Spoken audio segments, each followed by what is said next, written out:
Olá, bom dia.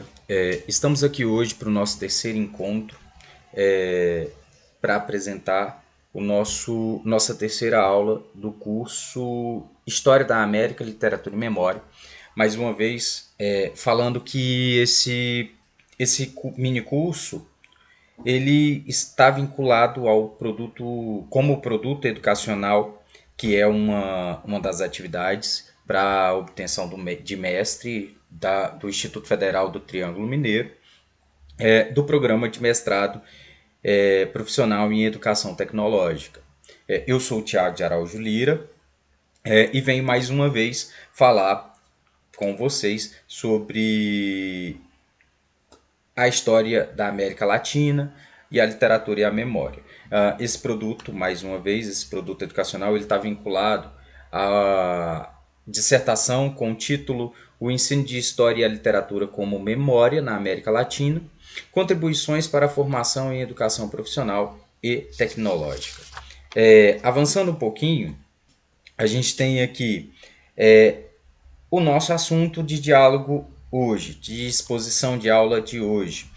Anteriormente, na aula anterior, nós falamos sobre como é o processo da pesquisa histórica ou a pesquisa do ensino de história pautado no reconhecimento da literatura como uma fonte histórica. Quais seriam as importâncias ou o objetivo que o professor traria para a sala de aula, a utilização desse recurso, a utilização desse material ou de uma metodologia em que nós propomos também a utilização de uma metodologia ou das metodologias ativas a partir da metodologia expositiva dialética, nós podemos trabalhar tanto a análise literária com trechos de obras literárias, quanto as demais outras possibilidades de análise e colocação da obra da literatura enquanto material didático, material para a sala de aula, para o ensino de história ou para as demais atividades ou demais disciplinas que podem utilizar a literatura enquanto ferramenta de ensino. Hoje nós trataremos diretamente, né, já viram no slide anterior, do que trata essa aula. Nós trataremos sobre as narrativas em duelo, tanto a narrativa histórica quanto a narrativa ficcional na América Latina como um cenário como um todo. Na atividade de hoje, buscamos explorar a complexa relação entre os eventos históricos e suas representações na literatura latino-americana.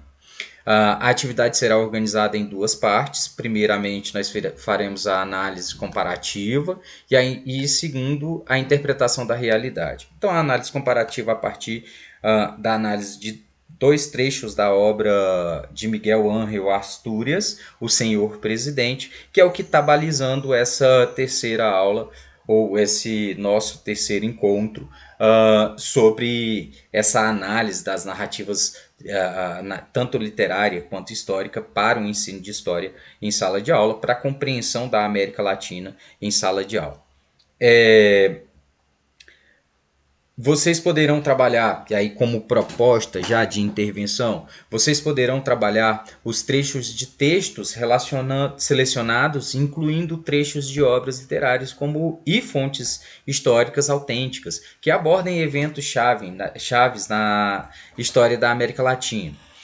Aqui, por exemplo, nós trouxemos a narrativa de Astúrias como uma representação das possibilidades ou das possíveis análises históricas das narrativas literárias que abordem governos autoritários que ocorreram na América Latina.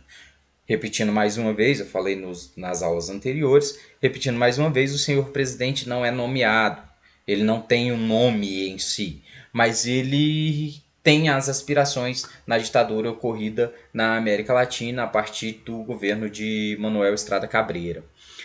E aí, a partir desse governo autoritário, você pode observar as características de um ditador que são similares na América Latina. Então, como essas narrativas elas se conciliam, né?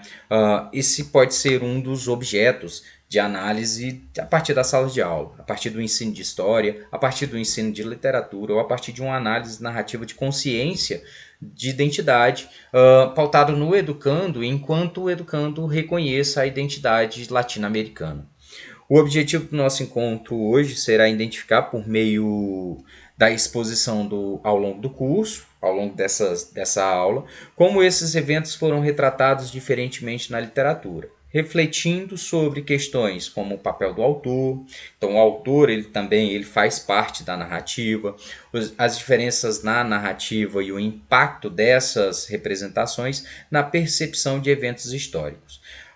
Essa análise permitirá aos alunos desenvolver uma compreensão crítica sobre a interação entre a história e a literatura, além de refletir sobre o papel da literatura na formação da identidade cultural da América Latina. Ou seja, apresentar de fato, né, o que seria a América Latina para os nossos alunos. Muitas vezes a gente não tem tempo para poder trabalhar essas nuances, porque devido ao nosso currículo, mas sabendo ali que nós podemos ter a abertura e uma análise prazerosa do livro da literatura, os alunos poderão se identificar enquanto a essas narrativas. O senhor presidente, como foi o processo de escolha, devido às suas características, né? O processo de filtragem, o processo de percepção e análise, ele traz em si um romance altamente possível de ser analisado e de ser reconhecido enquanto consciência histórica para que esses alunos desenvolvam essa possibilidade de análise literária. Então, o romance histórico é um gênero literário que combina elementos fictícios com eventos e contextos históricos reais. Então aqui a gente já tem essa possibilidade de observar a narrativa, tanto a narrativa histórica como uma narrativa do real, quanto a narrativa literária como a apresentação da ficcionalidade. Neles, os escritores incorporam personagens, tramas e cenários inventados em meio a um pano de fundo histórico autêntico. Ou seja, a partir dessa análise, Astúrias traz para a gente a observação da origem que é inspirada na figura do presidente da Guatemala, Miguel Manuel Estrada Cabreira, os personagens que tem como personagem principal o senhor presidente. Então, por não ser nomeado, ele se encaixa ou apresenta as características, inclusive com a ditadura militar brasileira, né? Cara de Anjo como um mandatário ou o braço direito dos fazeres e desfazeres do senhor presidente. A Camila, a filha do general Eusébio Canales, que acaba se tornando uma figura amorosa para o Cara de Anjo, e o general Eusébio Canales, que é o acusado principal desses eventos conspiratórios contra o senhor presidente. E aí, na seleção de personagens, o nosso trecho, ou o trecho que foi escolhido para poder fazer essa abordagem para o curso de hoje, nós temos o personagem principal, que é o Bobalhão. Que nada mais é do que um morador de rua, também caracterizado como mendigo, e que nele representa uma possibilidade de interpretações. A nossa interpretação deixa aberta para que os nossos alunos possam visualizar esse bobalhão como uma figura que pode ter sido vítima do Estado, que pode ter sido alguém que acreditou em um governo que pudesse trazer mais benefícios, por isso ele é considerado um bobo por acreditar no senhor presidente. Ele pode ser apenas alguém que desacreditou na sociedade como um todo, ou alguém que foi vítima das questões sociais e econômicas, que acabou se tornando morador de rua. Então, o personagem principal, o Bobalhão, ele acaba ganhando um pano de fundo um pouco maior na nossa análise, como vocês verão na exposição a seguir. O ambiente retratado é o Portal do Senhor, a Praça Portal do Senhor, o prostíbulo, a prisão e a taberna. Mas nós ficaremos ali por conta da primeira parte, a parte do Portal do Senhor, onde ocorre o evento que será retratado na aula de hoje. A linguagem utilizada é uma linguagem ritmada, com o uso de onomatopeia, com repetições e símbolos. Ou seja, Astúrias traz os elementos principais da literatura e faz com que a sua representação literária ganhe total notoriedade no cenário do boom latino-americano.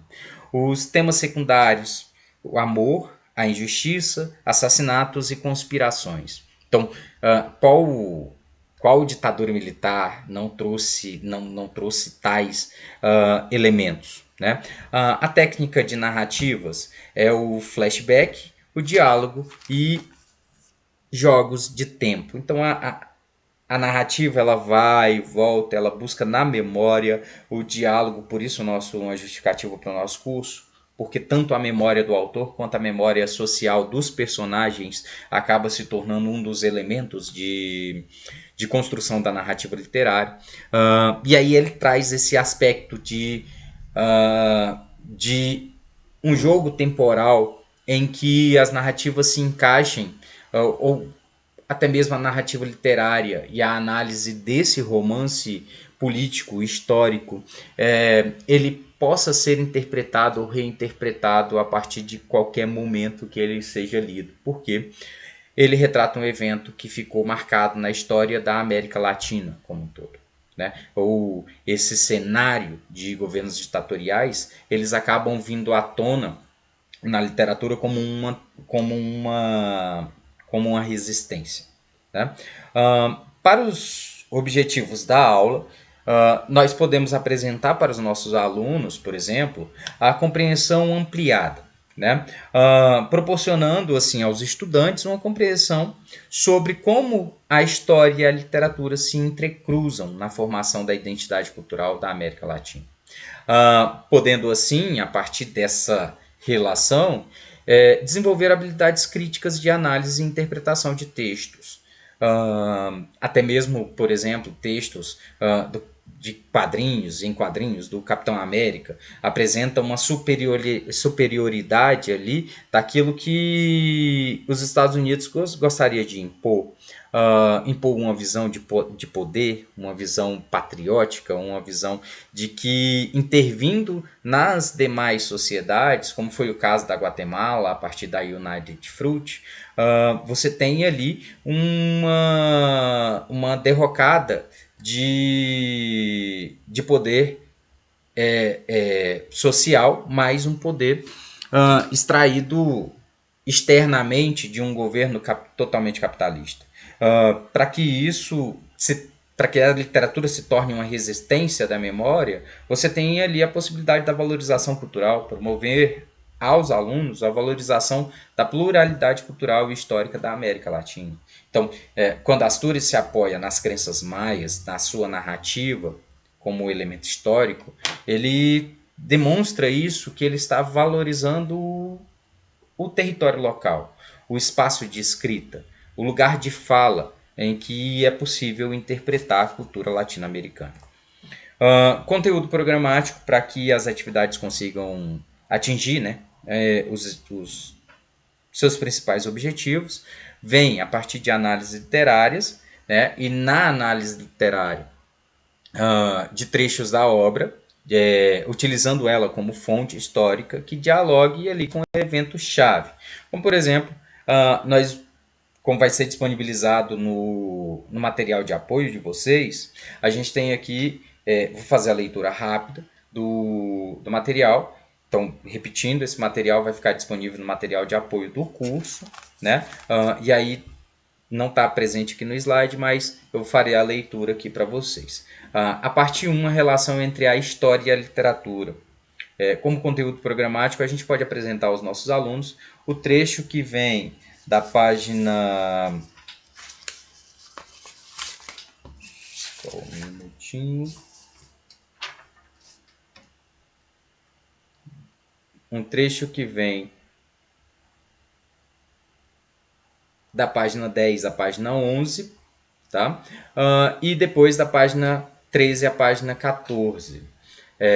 Então, já na introdução, a gente já apresenta ali a possibilidade interpretativa do que é o real, do que é o fictício, ou qual a relação entre a história e a literatura.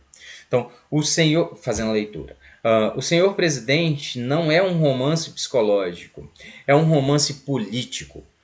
Mas, basta. Astúrias não quis escrever um panfleto político, mas um romance político. O romance político é gênero que tem sua dignidade especial. Em todas essas obras aparece a política como algo que subjuga os homens e que os faz sofrer. São romances de derrota dos homens e das ideologias que representam ou acreditam representar. Quando a perspectiva da obra tem inegáveis qualidades literárias, é denunciada como produto de força criadora do autor, deformando ou falsificando os fatos históricos. Mas quando a obra transcreve fielmente a documentação acessível, mantendo-se dentro dos limites da verdade histórica, é denunciada como mera reportagem sem qualidades literárias. Sejamos justos, existe um dilema. Os personagens acima, retratados por Otto Maria Carpeaux na introdução do Senhor Presidente, do livro O Senhor Presidente, de Miguel Ángel Astúrias, na tradução para o português, publicada em 1966, no Rio de Janeiro, busca definir, já na introdução da edição publicada, quais relações existentes entre a história, a literatura e a memória.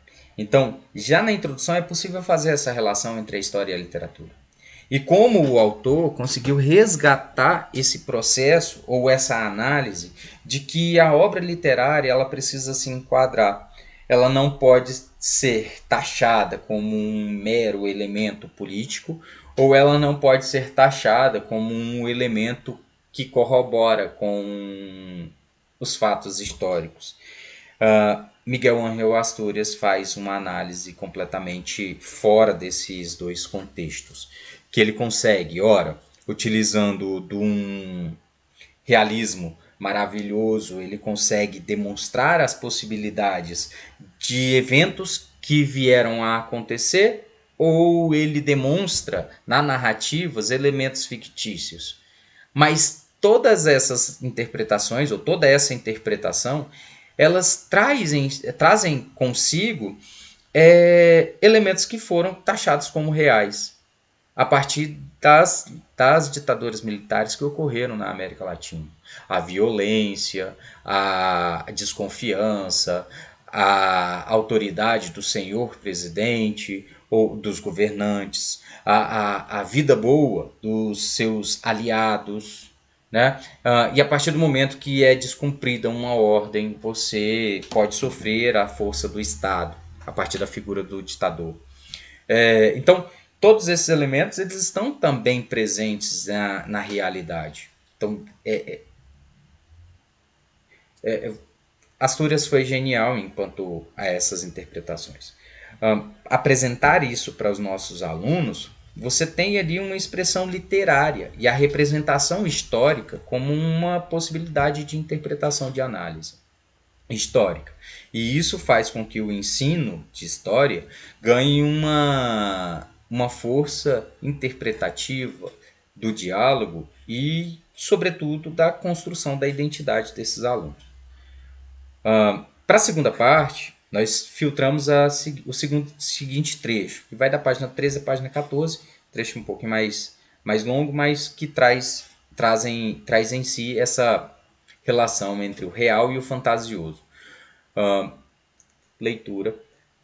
Os mendigos arrastavam-se pelas cozinhas do mercado, perdidos na sombra da catedral gelada da passagem para a Praça das Armas.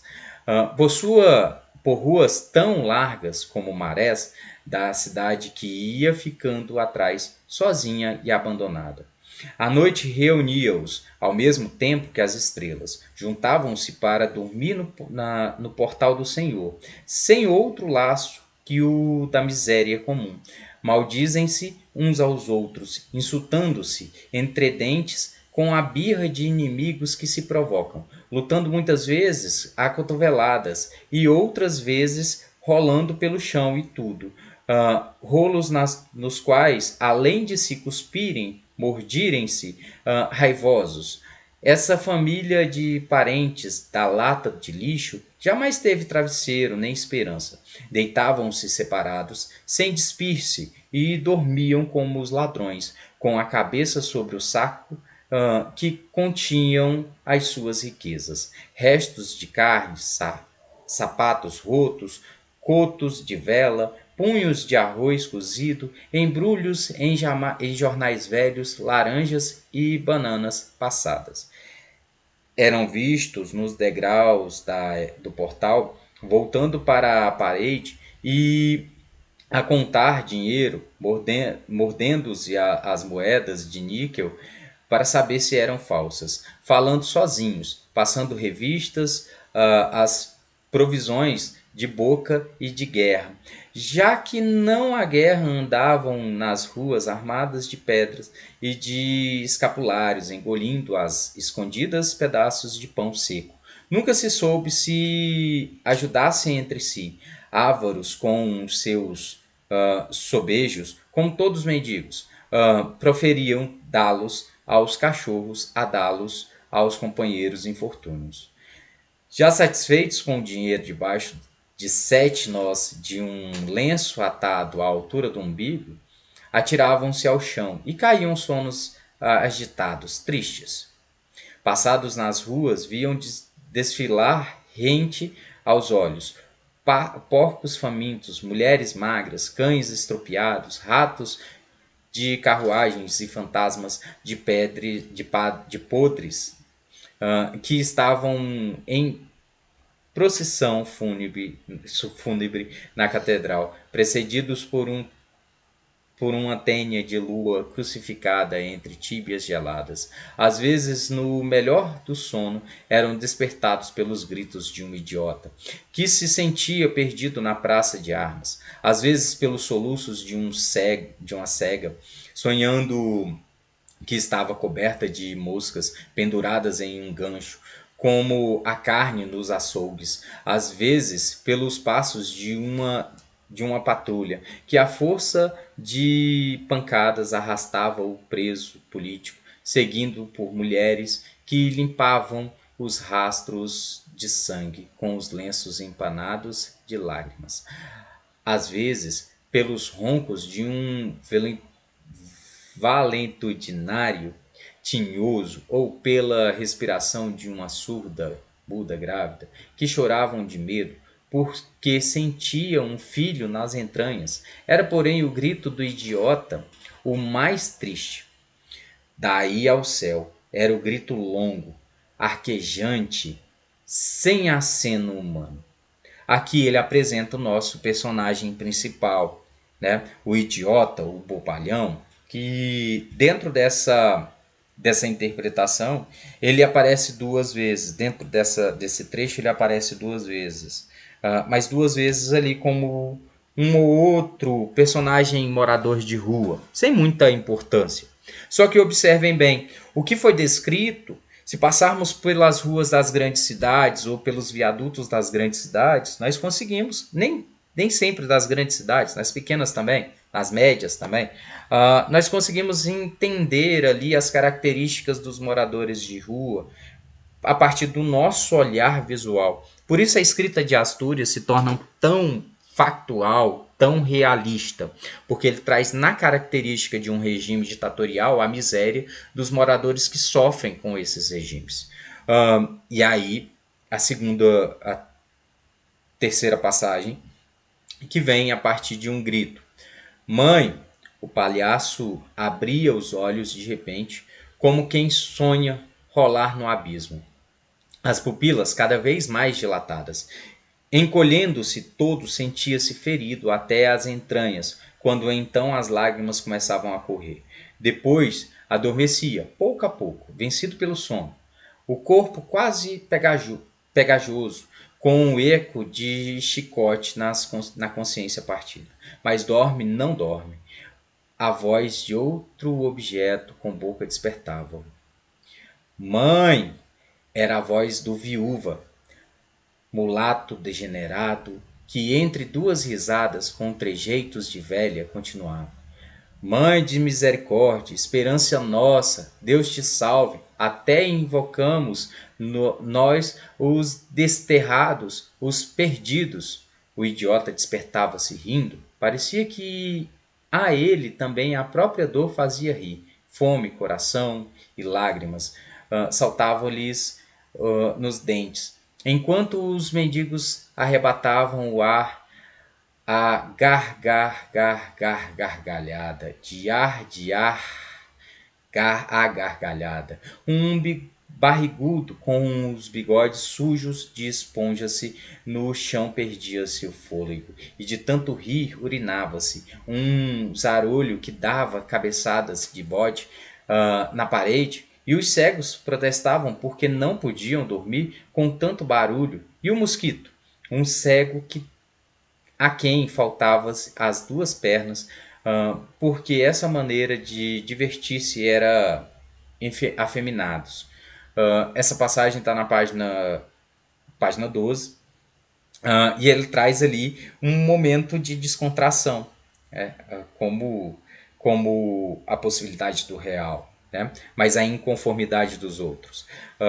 De um desses bairros, continuando, de um desses bairros subiu um portal do Senhor. Era um dia como o de hoje, em que os sinos ressoavam, chamando para a reza. Ia ferido na testa, seu chapéu arrastando o rabo de pano que lhe prenderam as costas. Assustado pelas sombras dos muros, o andar dos cães, as folhas que caíam das árvores, o rolar descompassado dos veículos. Quando chegou ao portal do Senhor, quase à noite, os mendigos, voltados para a parede, cantavam e recontavam suas feridas. Capenga discutia com o mosquito, a surda muda apalpava o ventre, para ela inexplicavelmente crescia, e o cego embalava-se em sonhos, pendurado de um gancho coberto de moscas como carne dos açougues.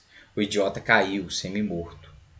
Pensavam-lhe noites e noites insônias, dias e dias sem repouso para os pés. Os mendigos caçoavam-se por causa das pulgas, sem poderem dormir, atentos aos passos dos guardas que iam e vinham na praça, mal iluminada. Ouvia-se os rintinir das armas dos sentinelas, fantasmas envolvidos em panchos listrados, que nas janelas dos quartéis vizinhos montavam guarda com armas embaladas, como todas as noites, velando pela segurança do presidente da República, cujo domicílio era ignorado porque morava em várias casas ao mesmo tempo nos arredores da cidade, e dormia, como se dizia, ao lado de um telefone, como latego nas mãos, e pois seus amigos afirmavam que não dormiam nunca.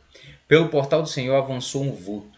Os mendigos encolheram-se como vermes. Ao rangido das botas militares respondia o grasnido de um pássaro sinistro na noite escura. Navegavam sem fundo.